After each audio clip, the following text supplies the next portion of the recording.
into school thinking you're going to learn the most important things. I learned that there are two separate realities. Fiat reality is you're a tax slave. Your energy is being harvested, just like Neo as a battery. And you have to decide which reality you're going to plug into. The Bitcoin reality is actually true freedom. I'm $8 million less wealthy because I decided to trade my Bitcoin for real estate. I had an inherent trust in the government, in authorities, and banks. I had a trust that I was just freely giving without really thinking about why or how I was giving that trust. So when I came to Bitcoin, the red pill had kind of primed me to the fact that I was starting to figure out that I'm being lied to about a lot more things than I thought. And having to question, saying, you know what, I'm using these products and services, but that doesn't mean I have to trust these people. That doesn't mean I have to trust this business. That doesn't mean I have to trust the process. And really starting to be able to think for myself.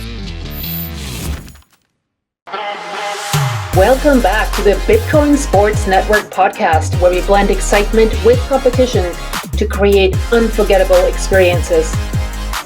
Our mission is to empower Bitcoin one competition at a time and help orange pill the world.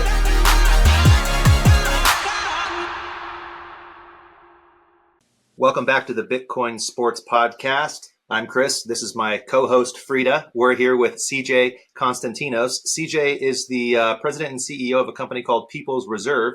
They're doing some exciting things in the Bitcoin community, and we were so excited to be able to get him on the podcast and give a little bit of an update on what's happening with People's Reserve and kind of mix a little Bitcoin and sports into our conversation as well. So with that, I'd like to hand it off to CJ. CJ, what's your, give us a little bit of background about your orange pill story. I've heard you in a lot of interviews and you're a little bit of a rebel. So I'm kind of wondering where that fire came from and how you moved it into this new exciting business. Well, first off, thank you so much for having me. It's great to be here. I'm still on a high from my experience in El Salvador at your amazing golf event with Max Kaiser. That was just breathtaking. And yeah, I mean, my story starts all the way back in 2013 when I just started to find Bitcoin. Back then, I had no idea what was going on or what it was. And what interested me was the volatility, right? A chance to hit the buy and sell button and become rich. Completely decimated trying that strategy, by the way. Were you a gambler growing up? Did you like casino games, poker, blackjack? Like, what got you into that? No, I didn't actually. But I studied accounting in school and then later finance. So I was already familiar with markets and the concepts of like investing and saving. So I had a general education in those concepts. And I knew that if I had extra money on the side, which back then I had very little extra money on the side, I had to invest it, right? It's like the old Warren Buffett. If you don't find a way for your money to work for you while you're sleeping, then you'll never get ahead. And that was my mindset. But I had no idea that we were witnessing the emergence of a brand new asset class.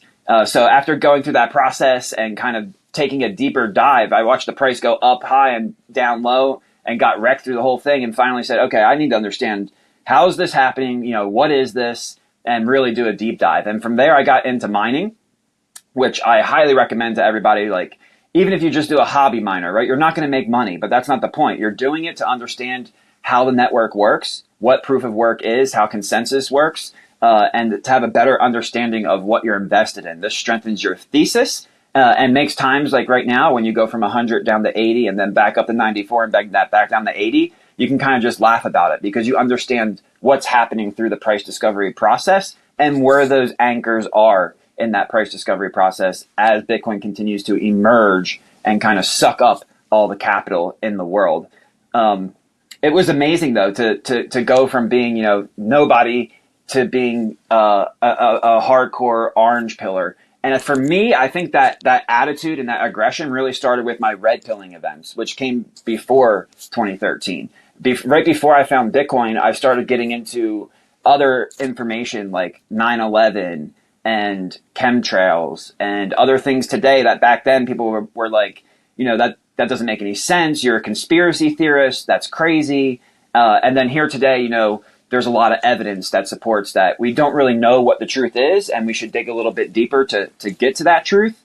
And unfortunately, we might never even really know the truth. But when it comes to the evidence that exists and real science, observable, repeatable evidence, that got me to start to question everything. So when I came to Bitcoin, the red pill had kind of primed me to the fact that I was starting to figure out that I'm being lied to about a lot more things than I thought. Like I had an inherent trust in the government. I had an inherent trust in authorities and banks. I had a trust that I was just freely giving without really thinking about why or how I was giving that trust. And having to question that process of saying, you know what, I'm using these products and services, but that doesn't mean I have to trust these people.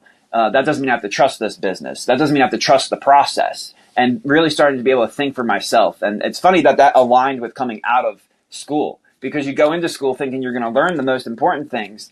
But really, I learned that there's two separate, it's like the Matrix, right? That's why we call it the orange and the red pill. Like there's one reality, and we see it today, even in American politics. There are two separate realities, and you have to decide which reality you're going to plug into.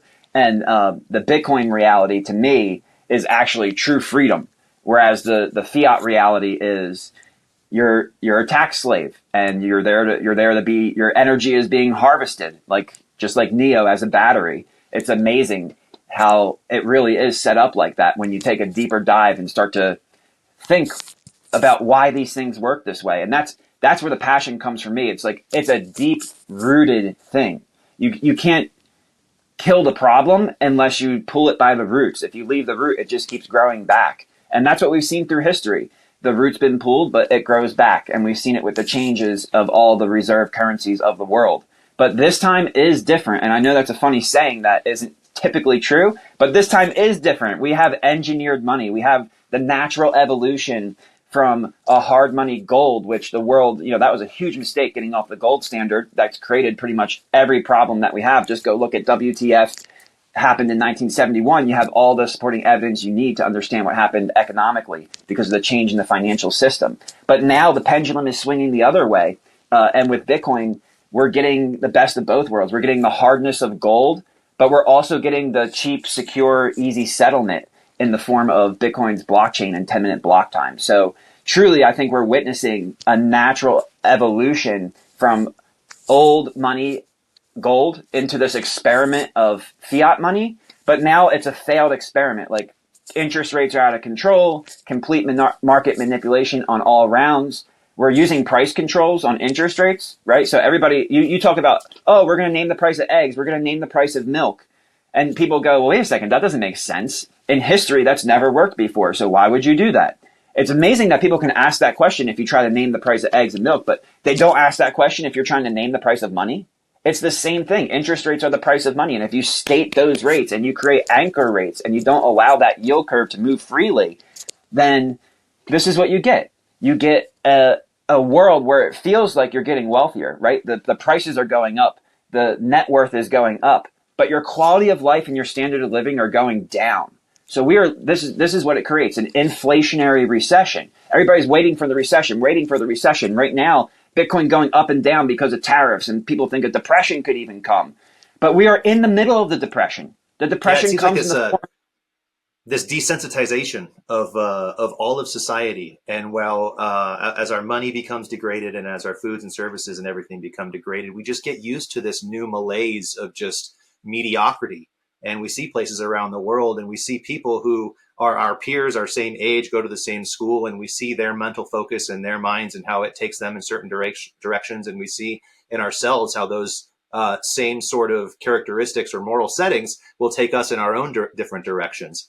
And so it's always interesting to see this kind of, ever-changing environment of those who are willing to sleep in the matrix and those who are willing to wake up, and then to still have those people they wake up and they see like, oh my gosh, this world has changed so much around me. I can't take it anymore. But then to think, okay, now how am I going to make the change? How am I going to make the difference? And that kind of leads me into my next question is, when did you realize that People's Reserve was the right business for you to step into and the real change that you could make?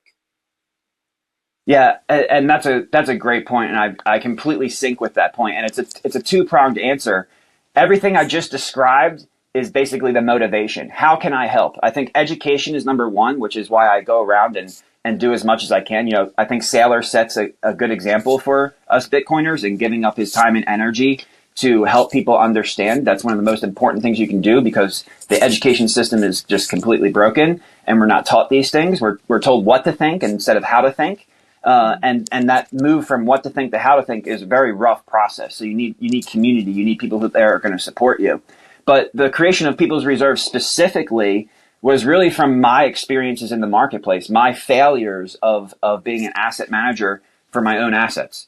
So when, I spent a whole bunch of Bitcoin on my home, and today the damages are up to roughly 8 million, just over $8 million I'm $8 million or more less wealthy because I decided to trade my Bitcoin for real estate.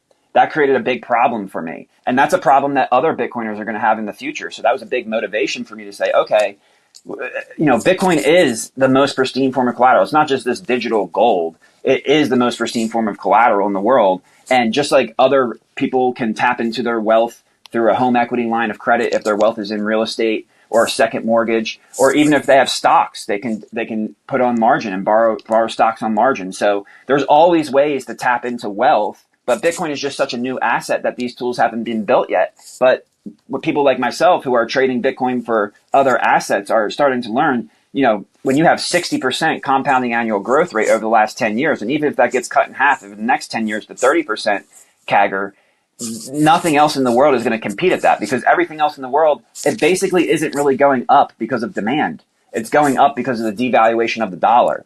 And that's why you see that 6 to 8% price increase across the board, because as the dollars are devalued, the prices are forced to go up. So there's very few things in the world where there's a large surge of demand that's actually causing the price to move forward.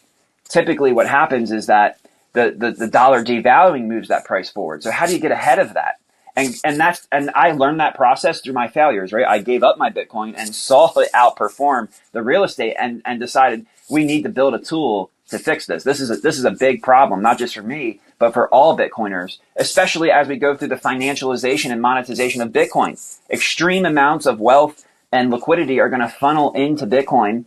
And when they do, Bitcoiners are going to have to make some tough decisions. And if they don't have the proper tools to leverage the wealth that they have in Bitcoin without giving up that wealth, without having to sell, then they're going to run into the same problem that I had. So that's really where it comes from. I saw a problem, I experienced a problem, and we built a solution for that problem. And the motivation behind building that solution is understanding, hey, there's really two ways that you can help people here. You can educate them, or you can build the tools that they need to make the right decisions. And I continue to do both to the best of my ability. Awesome. Just for those that might not know, so People's Reserve does loans. Ideally I want to go buy a house. I sit on a bunch of Bitcoin. I don't want to spend my Bitcoin. So how does that work?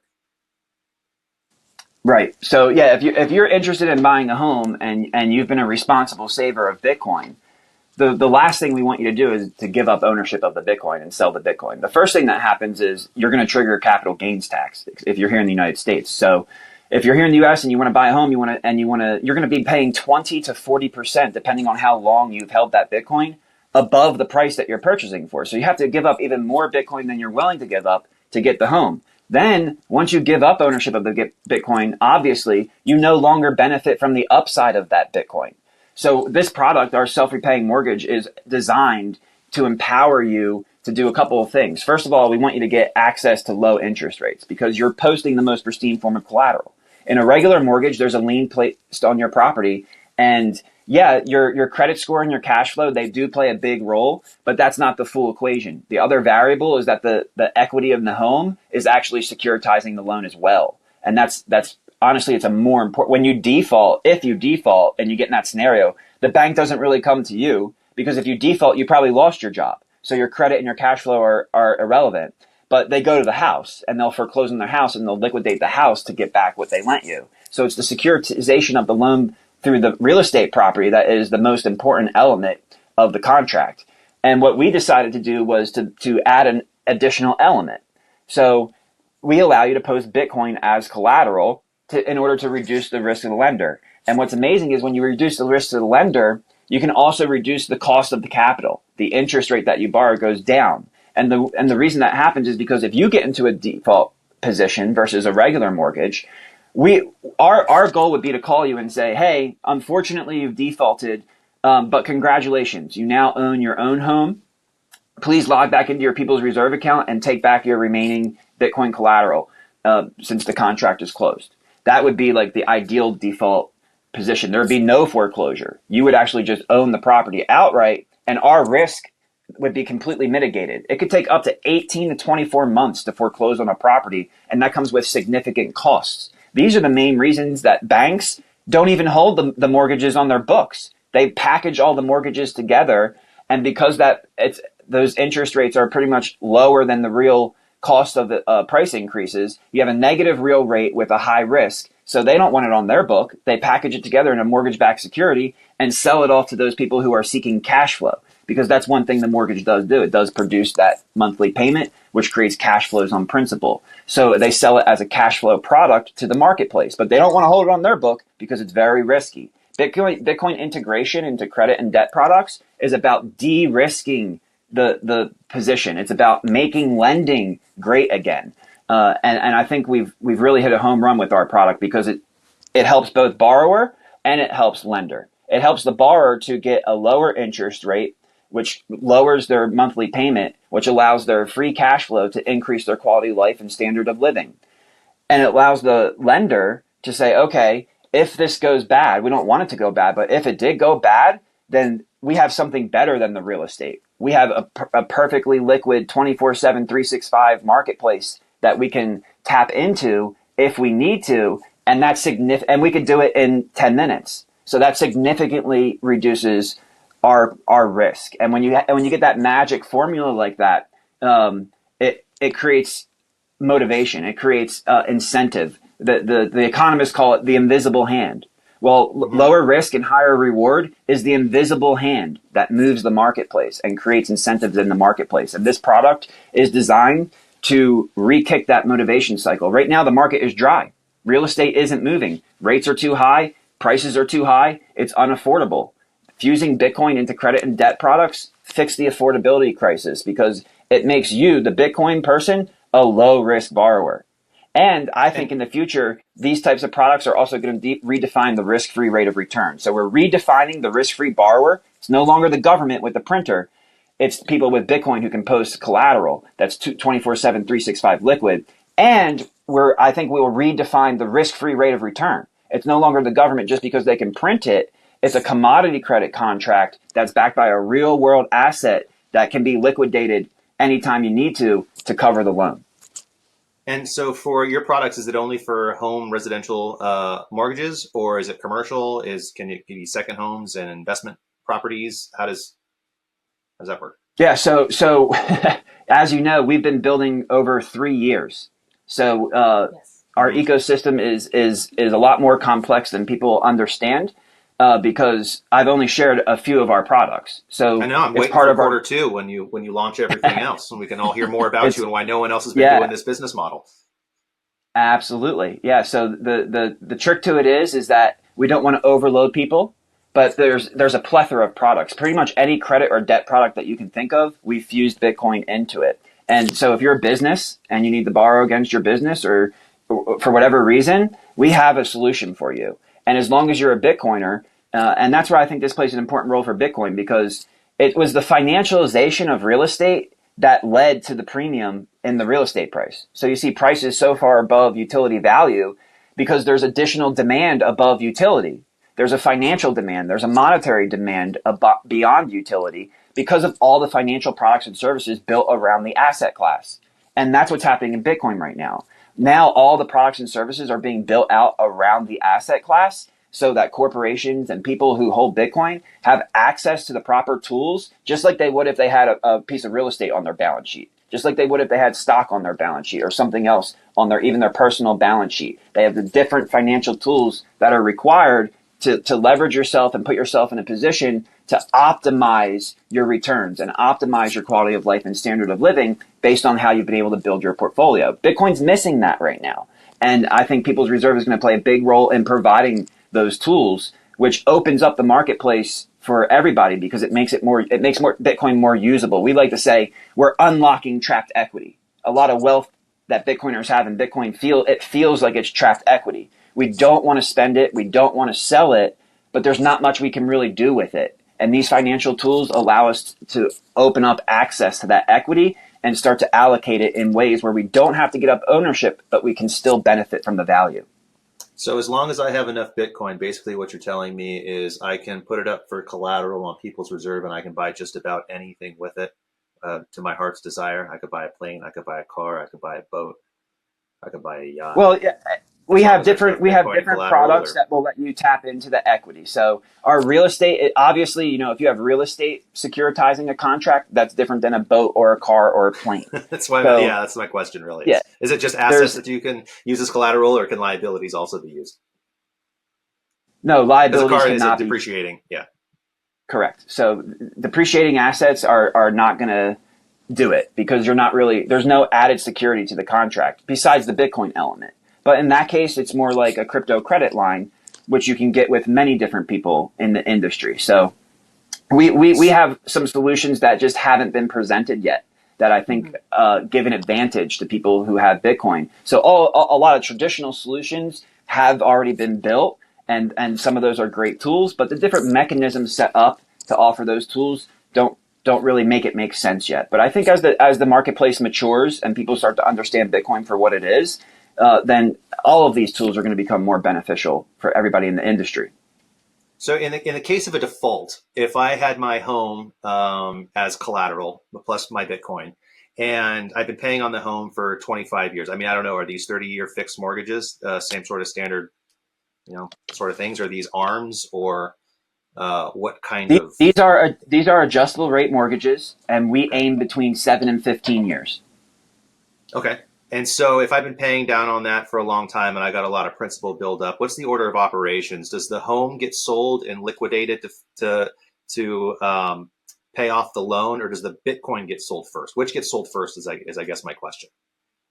Yes, the Bitcoin gets sold first. Absolutely. And that's only in the case of a default, right? So there's a couple of things that we wanted to make sure that we did for people. Number one, we want to eliminate liquidation risk. And the way that you eliminate liquidation risk is that the real estate has to back the contract as well. Repeat that. We're going to have to cut that out. Oh, we had a little bit of a buffering issue there. Internet connection, something happened. We'll just say that again. So yeah, my question was, if I don't remember what my question was. Do you remember my question, CJ? We're going to cut around this part here. It's all right. It's all right. I think I remember what I was going to say. So yeah, the Bitcoin gets sold first in the contract. And what's important about that is that we want to remove a couple of risks for people. I personally believe in the future here, like the volatility we're seeing in the marketplace. Just last night, there was over $1 billion of liquidation.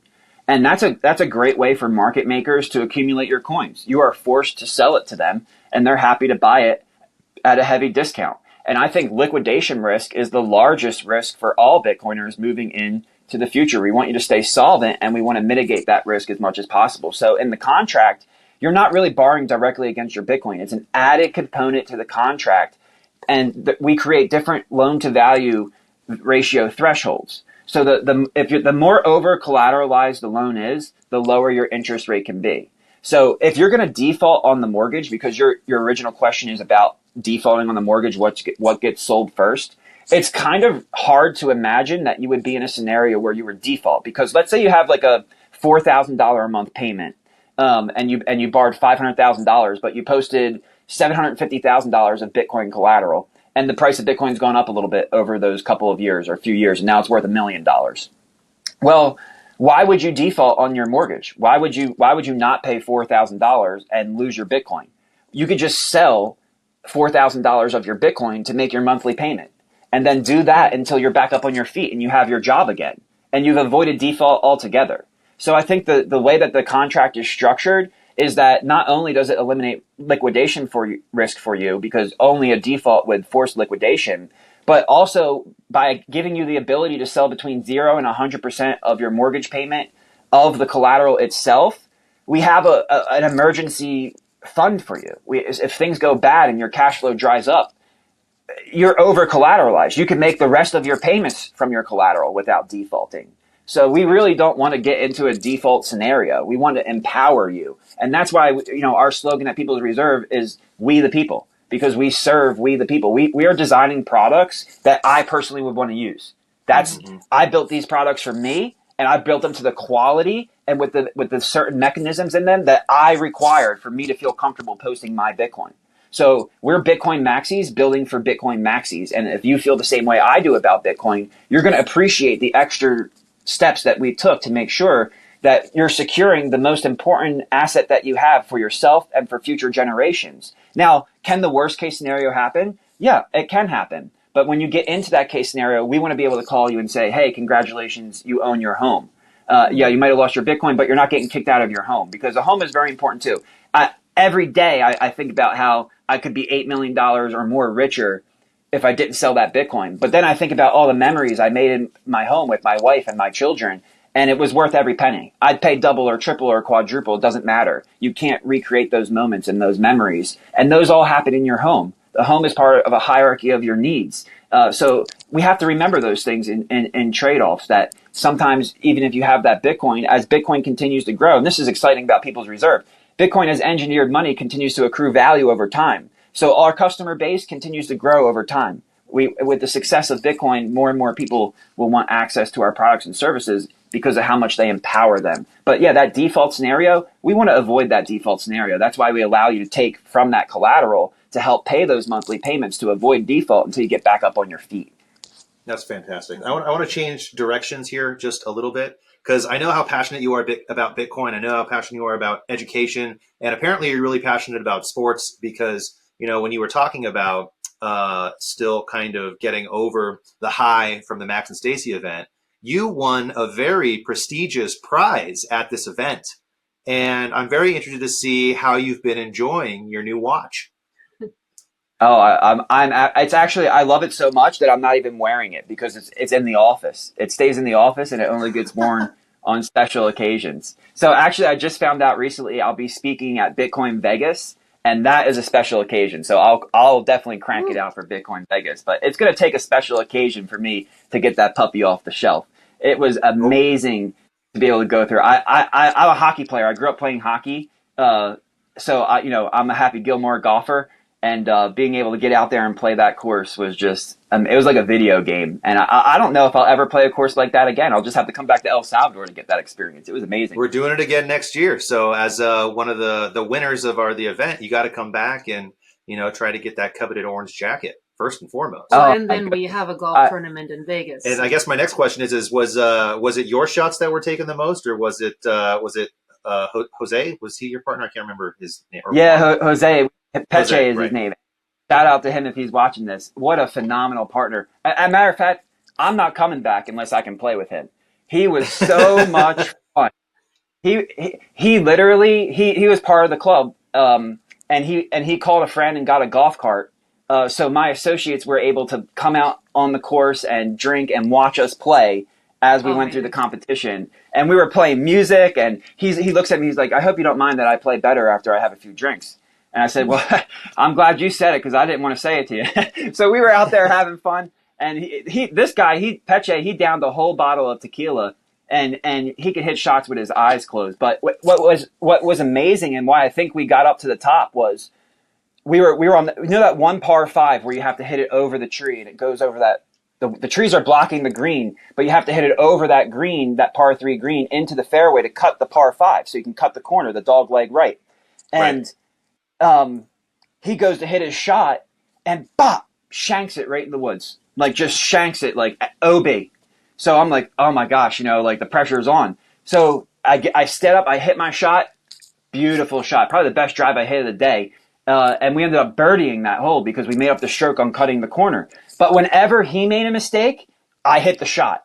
And whenever I made a mistake, he hit the shot. So there was just this magic thing where we never made a mistake at the same time, except on that one par 3 for that damn Bitcoin. We were too greedy. We said we got to go for the hole in one. So we both went for the hole in one, and we both put it in the water. That was the only mistake we made all day. And if we didn't make that mistake, I think the best we could have been was -7. I know the two guys who won were 8 under. So I think even if we did our best, we still would have been one stroke behind. But that's not our fault. That's your fault for putting 2 pros together. Yeah, well, apparently I put 2 pros together with you guys as well, because 6 under, I think is what your number was, 4 under, something like that. I mean, we were 4 over in my group, and both of us are pretty decent golfers. In fact, my partner was the guy who designed and built the golf course So, I mean, if Yeah. there's one guy who should have been able to hit a putt, it was him. But that didn't happen. We had the magic. I had some El Salvador. I usually like Captain Morgan. I'll have some Captain Morgan and Coke with a lime. But in El Salvador, we couldn't find Captain Morgan. But we found this very nice local spiced rum, and it did the magic. I haven't played it around that well since that day. Did you try that rum that was given as a prize to second place? Is that the spiced rum you were talking about? No, that wasn't the spiced rum. But I actually gave that spiced rum to our caddy as a thank you because it was Peche's friend, but he knew the course in and out. He was a superstar. He was telling us who should hit first, what type of shot we should hit, where we should go for. At one point, he was laying down on the green on his stomach to give us the right line, and we sank that putt for a birdie. So when I got the rum, I knew, I can't handle this, and I gave it to him as a thank you. But I'm sure it was delicious. Nice. Fantastic. Are you planning on playing an event at the Bitcoin Golf Championship in Vegas? I didn't know you guys were having an event, but if you guys are going to be there, I'm going to be there for sure. I'll be there. Absolutely. You heard it here. Yeah, the Bitcoin Golf Championship. We got to talk then about People's Reserve getting a sponsorship hole or something, because that will be a lot of fun. Yeah, absolutely. We're going to have a ton of fun there. There's going to be more prizes, more awards. Elvis may be in the building. A lot of live music and entertainment. We have some really cool things planned. And, one of the things that we love so much about Bitcoin Sports Network, it's not just going out and playing these fun events and getting to enjoy Bitcoiners and having great conversations, but we also get exposure to all the new Bitcoin businesses that are coming up in our ecosystem. And it's incredibly fascinating to see the ways people are leveraging Bitcoin to create these businesses. I mean, Bitcoin Sports Network is one obvious representation of a successful Bitcoin business that isn't particularly in the financial industry, which is something that I know a lot of people look at is, how do I use Bitcoin as a professional sports athlete or in, broadcasting or these other types of things. And so having products out there like yours that'll allow people to get that additional funding, especially when, again, interest rates are so high on homes right now. I'm really interested to see when are you guys planning on releasing your product and actually getting the first mortgages going? In the summertime here in the USA. So we are starting in USA only, and it's going to be, I would say, just to be safe, I'd say it'd be like the end of June, somewhere around that time. Might be a little bit sooner, might be a little bit late. We're in no rush. Nobody's close to what we're doing. So there's no reason for us to rush. We got to do it the right way. We've been patient for over 3 years, so we're not going to change our strategy. We're going to continue to build and make sure everything is set up the right way in order to hit the ground running. Because I think once the model is proven, it's going to accelerate very quickly. Awesome. Go ahead. I wanted to ask a question. Chris asked a question at the beginning around your orange pilling. And I don't think I really understood the details of, was it a buddy that was like, hey, look at this? And what made the difference for you for Bitcoin and Bitcoin only versus, folks have a lot of choices out there. Part of our mission as Bitcoin Sports Network is to educate sports folks and athletes and managers. And so we wanted to kind of, have your understanding of why Bitcoin and Bitcoin only. Yeah, that's a fantastic question. And when I found Bitcoin, the first thing I started doing was scrounging the internet, see what I could find. But through my red pilling process, I had already come across a guy named Jeff Berwick who called himself the Dollar Vigilante. So when I started looking into Bitcoin and found out that Jeff also talked about Bitcoin, because back then he was talking about a lot of conspiracy stuff, and I started learning from him. And then I started talking about Bitcoin, started looking into it, went back to him, subscribed to him, really dug into his content. He became somewhat of a mentor of mine and held my hand through it all, explaining the importance of proof of work and the difference between Bitcoin and all the other types of cryptocurrencies and algorithms that would come for it. And, part of your question that I really love, because a lot of people, I self-identify as a Bitcoin maxi. And to me, that means that Bitcoin is money. And it's the final form of money. We now have the engineered money. We don't need another form of money. So anything that tries to compete with Bitcoin is an absolute scam.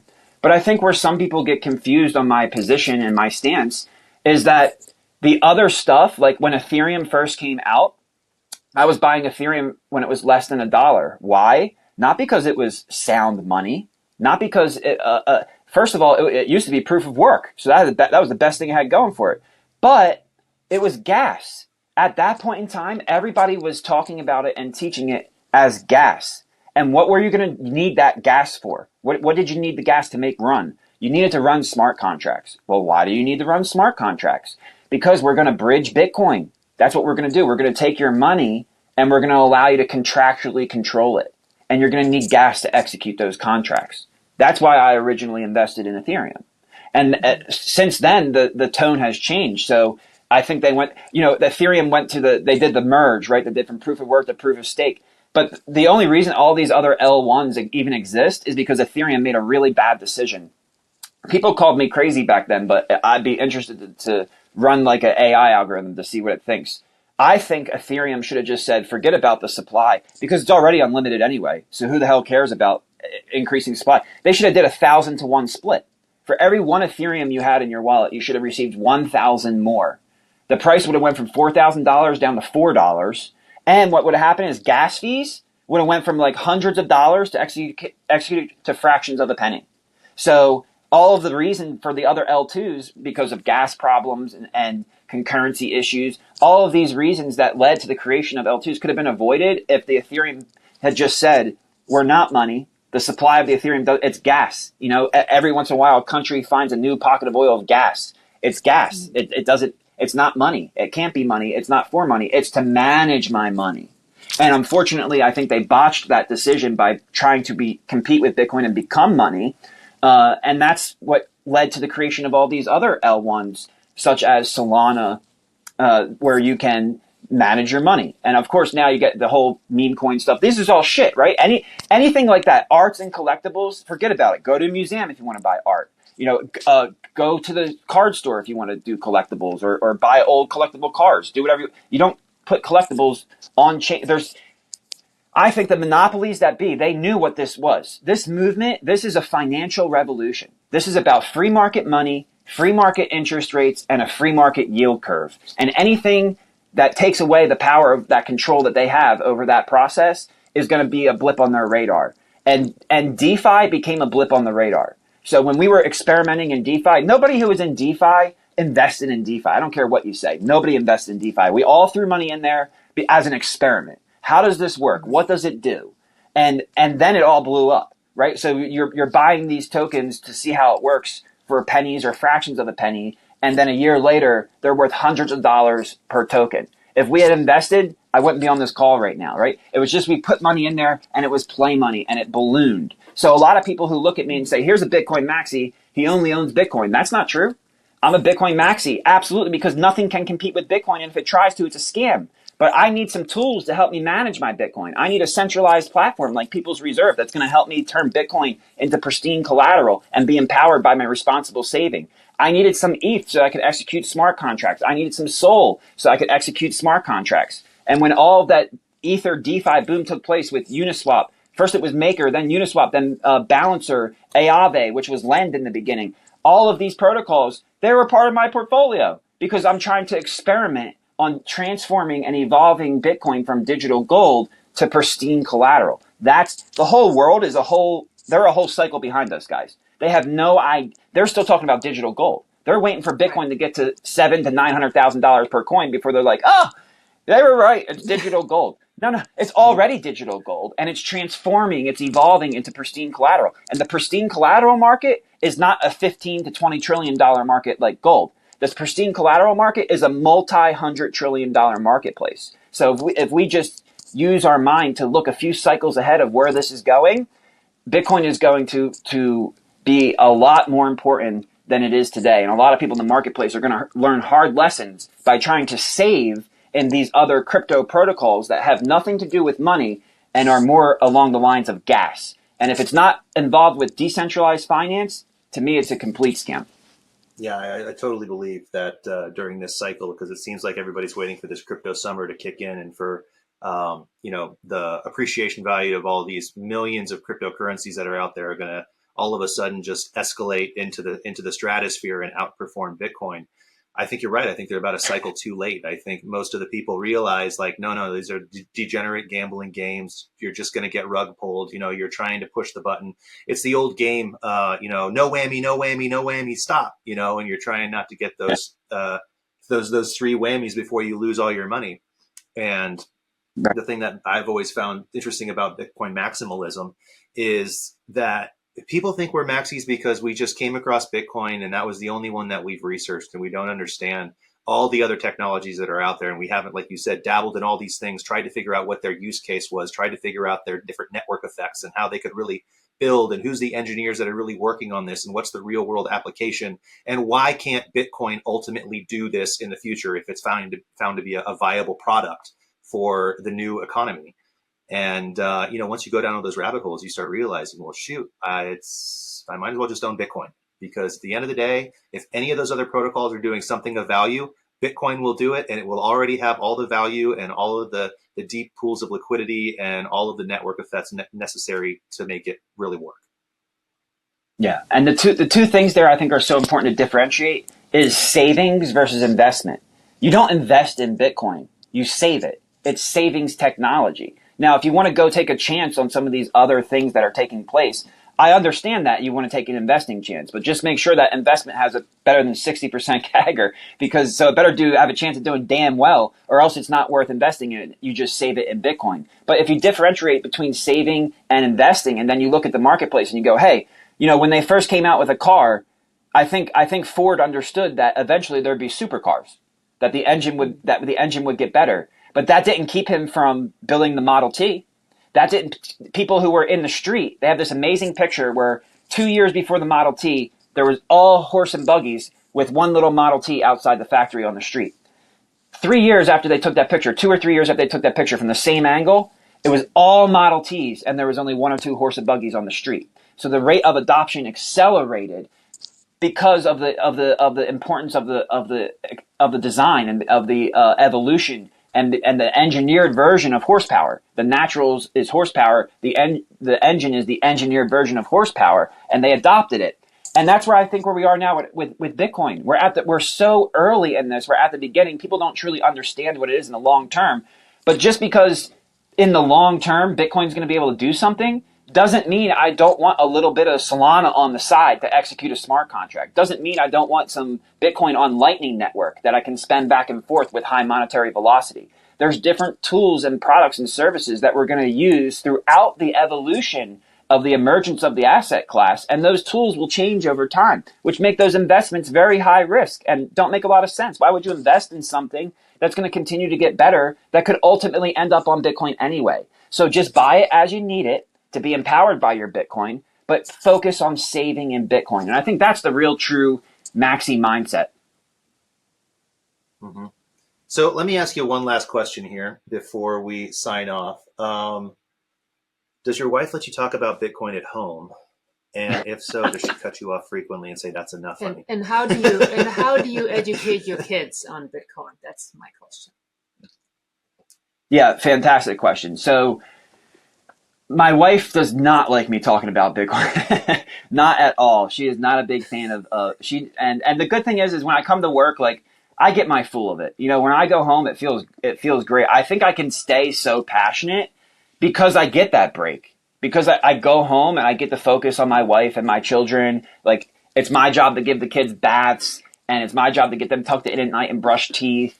And it's rewarding. Like I was just looking at pictures of my kids the other day when they were little babies, and I was like, man, that little Titus, he looked like an alien. I can't believe like how much he's grown into himself, and he's become his own little man. He's turning 6 years old, and he's playing soccer, and I'm coaching his soccer team this season. So I get to have that connection with him, and his little brother practices with the 5 and 6 year olds, and he's only 3, so he's probably going to be a really good athlete. But being able to step away from the office and kind of get back to family life, which I think is way more important, right? The number on the screen doesn't change your life, but the people in your life and the relationships you have absolutely change your life. So that to me is the most important thing. And thankfully that gives me rest. So when I come back into work, I'm energized up. I feel like if I was 24/7, like what my wife says to me is very healthy. She's like, she just goes, at this point, she just goes, stop, because I'm talking, maybe there's a tweet or something. So I'm like, look at what's going on. Look at this tweet. And she's like, don't want to see it. And it forces me to step away from it and to take a mental break. But that allows me to come back in so much more passionate the next day at work, knowing that I have a certain window to focus on Bitcoin, educate in Bitcoin, build on Bitcoin, and then go home and get my reward of being with my family. So that really helps. And I love the question, Frida, about what I'm doing to teach my kids, because there's a couple of different books and materials out there for kids, but there's such a lack of educational materials for children. And I think there's a big jump in understanding how to get there. So for my little ones who I have, Titus and Noah, I don't teach them really anything about Bitcoin. I've read some Bitcoin kids books to them, but my main focus on them is allow them to do chores, allow them to make a little bit of extra money on the side from helping out mom or folding towels or whatever it is. I mean, they're 3 and 5, right? So it's limited in what they can do. Mm-hmm. But teach them to save, right? So, okay, hey, look, you earned $2. Let's go to the dollar store and, we'll let you buy whatever you want. And then with the change, we'll put it in your piggy bank account. It's important to save for the future. You might want to buy something in the future. You might lose a toy and have to replace it in the future. And kind of just teach that idea of earning and saving. And then for my daughter, who's older, she's 13 years old, we've taken deep dives into Bitcoin. And the best way to tell her was, Dad, I want a phone. And I said, oh, that's great. Mom says I need a phone. Okay, well, fantastic. You got the money for it? I'll drive you to the store right now. No. Well, Dad, this will take me 10 birthdays. I'll have to save up for 10 birthdays to get a phone. And by that time, they'll be like iPhone 400. What's going on here? And I said, well, here's an idea. You should use savings technology. And she goes, are you talking about Bitcoin? And I said, of course I'm talking about Bitcoin. When you put your savings into Bitcoin instead of just into the piggy bank, you're going to be able to buy a nicer phone over time. So do you want to wait for all those birthdays, or you just want to wait a couple birthdays, you'll be able to buy that iPhone? And that's what really clicked it for her. She saw that when she saved in Bitcoin over time, now this did take like 3 years, but over time she saved up, and then finally she was able to get her phone. So she wanted that phone at 10, and they're going into school and you got to call for after. No, I'm like, you can use the office phone. So saying no was very hard, but sometimes saying no is the best thing you can do. And teaching through that process, it felt like a very limited opportunity. I don't sit down with my daughter every day and teach her about Bitcoin. It was just that one event that kind of plants that seed. And then you just have to hope and pray that seed grows and brings forth its fruit. So when she starts earning her own money, she understands, well, if I want to buy a house, I better be saving in Bitcoin. If I want to buy a car, I better be saving in Bitcoin. Because if I try to save these dollars, I'm never going to get there. But if I use this savings technology, this is what's going to give me my advantage. Yeah, it's so weird as a parent. I know one thing that we've had to deal with our kids is we did the same thing with our older son. Older, he's 7 years old. But since he was 5, he's really been learning a lot about Bitcoin, and he saves a little bit in Bitcoin. And one of the coolest things was when the Tooth Fairy visited him one night, and he got $5. And I said, well, what do you want to do with it? And he says, I want to buy Bitcoin with it. So that was really cool. But on the topic of using savings technology like Bitcoin to save for something in the future, I guess my question would be is, when your daughter saved it and got to that level, did you make her sell the Bitcoin, or did you just say, okay, I'll just buy it to you? I don't want you to sell that pristine, asset. Yeah, no, when she reached her goal, she actually took out credit from me. So I was forced to buy the phone. Yeah, mom forced me to buy the phone earlier than I wanted. But when it reached its level, I said, okay, your debt's paid off. You're free and clear. Congratulations. And I think, she still got the power of it. Awesome. That's awesome. Well, thank you so much for this conversation. This was great. Yeah. For the handoff here, where can people go to learn more about People's Reserve and follow you? I know you do a lot of interviews around the internet and social media and different speaking events. So where can people find you? Yeah, well, first of all, thank you guys so much for having me. And I'm so happy that you guys are doing this podcast, because education is one of the most important things you can do. And you guys are great people to be able to do it. So I'm happy to join you. And I hope people follow you and subscribe and continue to look for content. And also, now I'm pumped up about this Bitcoin Vegas golf tournament. So if you guys are out there and you like golf, you don't want to miss this one. Definitely try to get out to Vegas and play in this championship. I just hope there's no pros teamed up together. That's all. But if you follow me on Twitter, at CJ Konstantinos, at People's Reserve, you can go to peoplesreserve.com and sign up for our newsletter. And if you want to get in touch with us, you can also get in touch with us there. And then from that point forward, the best thing to do is just kind of follow along on X. I'm very active on X. My social media team does all the other platforms, and they just take my old X content. So if you want to stay up to date on exactly what I'm thinking with my most recent thoughts, X is the place to be. Awesome. Fantastic. And with that, thank you very much, CJ. See you next time.